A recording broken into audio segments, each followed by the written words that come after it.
Hello and welcome to the Game Plan. I'm Braxton Miller. Today on deck, we'll be discussing the current state of the NBA Conference Finals, and we'll also have an interview with a member of the Morehead State women's basketball team. It's all being discussed right here next on the Game Plan.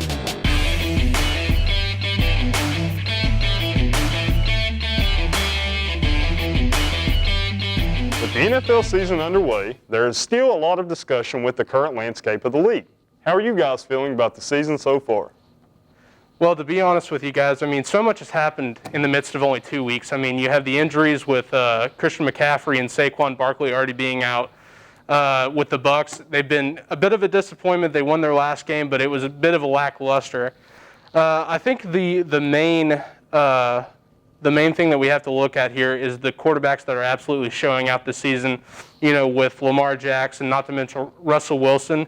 Whenever you're putting guys like Patrick Mahomes on the back burner, it's really impressive to see. I think with teams that I think we should watch out for, the Jags have been absolutely great these past 2 weeks. They really overdid themselves with these last two games, and I think they'll certainly be a team that people won't look at and say, oh, this is going to be an easy game. But in terms of that, I feel like this is going to be an excellent football season, amidst the injuries and all that, and I really look forward to seeing what happens with the rest of the season. Well, let me just start off and say this right here. That Cowboys-Falcons game was crazy. Can I get an amen? We're talking down to the wire, last freaking play of the game. It's crazy. Mind you, I turned the game off at halftime. It got a little boring because the Falcons were destroying the Cowboys. But then you turn it back on in that second half, you're like, what the heck is going on right now? So I think we got to watch out not only for the Cowboys, but Matt Ryan had a freaking week last week for the Falcons, regardless of the score of the final score of the game. The other game I'd like to touch on was the Browns and Bengals game. What a game between two division rivals.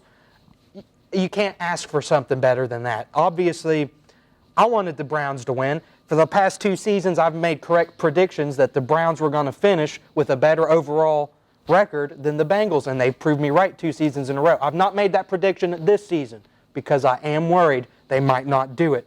But with the Bengals looking how they looked against that game, I'd say it might be a pretty easy prediction to make come the rest of this season. So that's what I like to say about the first couple weeks of the NFL there. Absolutely. And just to touch on what Matt said, there was an insane amount of injuries last week. The whole 49ers is depleted now. They're attesting that the field is why so many players got hurt, where it's the new turf. And even in warm-ups, they were saying how sticky it felt and everything. So going forward, Garoppolo and even Kittle look to set out next week just to avoid being injured. Yeah. And with so many people already setting out because of the COVID, it's hard to tell who else we could lose this season. It's a scary thought. It is a scary thought. We've got to be careful. With the start of college basketball on the horizon, I decided to take a look at the possibility of having a season during the pandemic. Last Wednesday, the NCAA announced that the 2021 Division I men's basketball season will finally tip off on November 25th. Thomas at the left wing, flips it out, head of the key, Brian down low, wide open for the slam, it's Baker. No one picked up. Originally, the season was scheduled to begin on November 10th, but was pushed back due to the COVID-19 pandemic. John with 8, Morehead State by 7. 1:38 to go. Teams are scheduled to begin practice on October 14th, but there will be no scrimmages or exhibitions played. Teams will still be able to meet sports sponsorship requirements and be considered for the NCAA championship selection as long as they play at least 13 games against other Division I opponents. The national championship game is scheduled for April 3rd, but is subject to change depending on the COVID-19 pandemic. I'm Braxton Miller reporting for the Game Plan. With the group stage draw for the Champions League happening later this week, who are your guys' teams to watch out for this season? Well, to be honest, I think my pick to win it all would have to be PSG. They've got 2 incredible strikers up front, and Mbappe and Neymar. Also with Neymar, Yes, sir. Yes, sir. It's going to be a scary tandem to watch. Well, and you got to think, they're part of the team that made it to the finals last season against Bayern Munich. And to be fair, I don't think anyone thought that Bayern would have won by the scoreline they did, just from the form Bayern had leading up to that game. They beat Barcelona 8-2 in one game. How often do you see a soccer game with 8 goals or 10 goals total?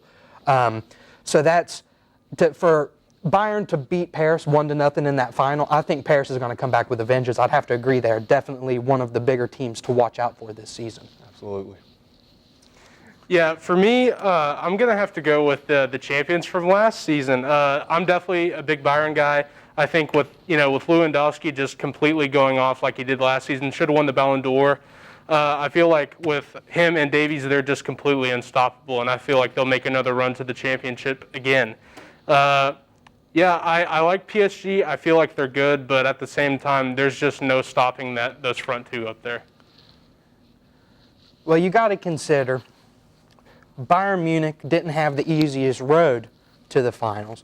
However, they destroyed my pick, which is Chelsea. Destroyed them over 2 legs. So the reason I choose Chelsea, I'm a diehard Chelsea fan. But they've spent $280 million this transfer window, bringing in players like Havertz, bringing in players like Chilwell, Timo Werner, Thiago Silva. I mean, all the signs are pointing to this team is the start of a championship-winning team. So with them playing in the Champions League this season, just like they did last season, I'd say they'd be one of the dark horses to watch out for. But I'd be a fool to not mention Inter Milan being coached by Antonio Conte. That team is unbelievably talented. They have the squad, the depth, and the players. So I would say, obviously, my personal pick's Chelsea. But I'd say that other pick that everyone should be watching out for is Inter Milan. Last week's video was a major fluke. So for this week, I decided to call out Braxton again. But this time, it's on my own terms. Check it out to see what happened. Welcome. I'm Jacob Hedges from the GamePlan. After last week's shambolic defense by your boy, I decided to bring Braxton out here to challenge him for the starting spot to host the GamePlan. So, let's get to it.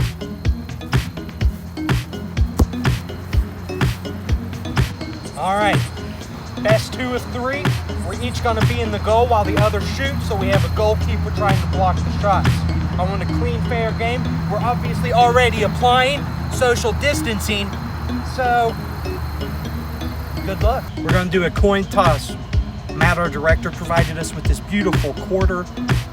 It's Frederick Douglass quarter, so that's pretty nice. Braxton. Tails.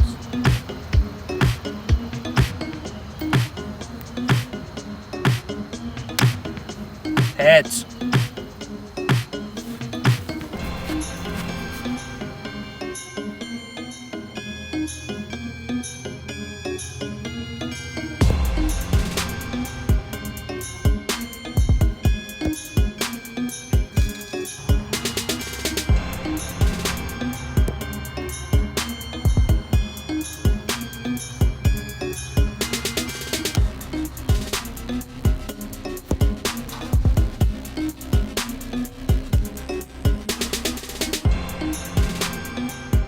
Who the hell is that? What the hell's going on over there?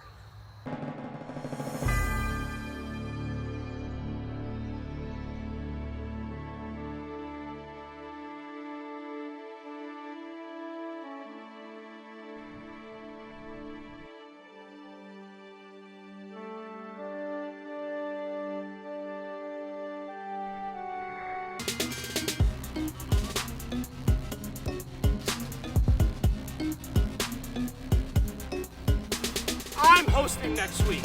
Me! I'm hosting! Things are starting to heat up in the NBA playoffs. With both matchups in the conference finals going down to the wire, who do you guys think will pull away and make it to the finals? I'm going to have to go with LeBron. And when I say LeBron, I mean the Lakers. LeBron has such a great game, and he is considered one of the best in the league right now. And I don't see anybody else topping him or being able to stop him. So I'm going to have to go with the Lakers. I absolutely agree. And him tandemed up with Anthony Davis is almost unstoppable. And if the role players are hitting their shots, knocking down threes, and playing reliable defense, I mean, they're hard to stop. And out the East, I think the Celtics are a more talented team, but the way the Heat play together, how Eric Spoelstra has those boys playing defense, I don't see them getting beat. I got them in 6, and I've also got the Lakers in 5. For me, I mean, with the Western Conference Finals, the way that the Nuggets have been playing, it's absolutely outstanding with Jamal Murray and Jokic. I think it's going to take a lot more to beat LeBron, though. I have LeBron winning in about Game 6 or 7. But for the Eastern Conference Finals, I completely see the Heat going as far as the finals. With me, I feel like with the young players that they do have, and Tyler Hero and Bam Adebayo being led by Jimmy Butler and having that camaraderie towards each other, I think it's just going to be too unstoppable for the Celtics to handle. And so I think we're going to be seeing a LeBron against the Heat finals finally. So that's my picks personally. This week, I sat down with Tyler Moore of the MSU women's basketball team to see how we've been preparing for the season during the pandemic. Hello, my name is Lauren Carter, and this is Tyler Moore from the women's basketball team. We're just going to ask a few questions about this year and the upcoming season. First question is, what is your daily routine as a women's basketball player at Morehead State? So I wake up most mornings and come to treatment for any injuries that I might have going on, that sort of thing. Then I have a morning class most days, go to that. We might have lift, and then we practice usually early afternoon, and then go to any evening and night classes that I might have, and then go back to my room and do some homework. Attending Morehead State University this year, what do you say is a big change from last year in your daily routine? There's not that much change in my daily routine. I think the biggest change for me is just the environment and the campus life. Coming from my previous school, which was in Baltimore, is very different from here in Morehead, Kentucky. What is one thing that you can take from this pandemic, and how do you feel is affecting basketball?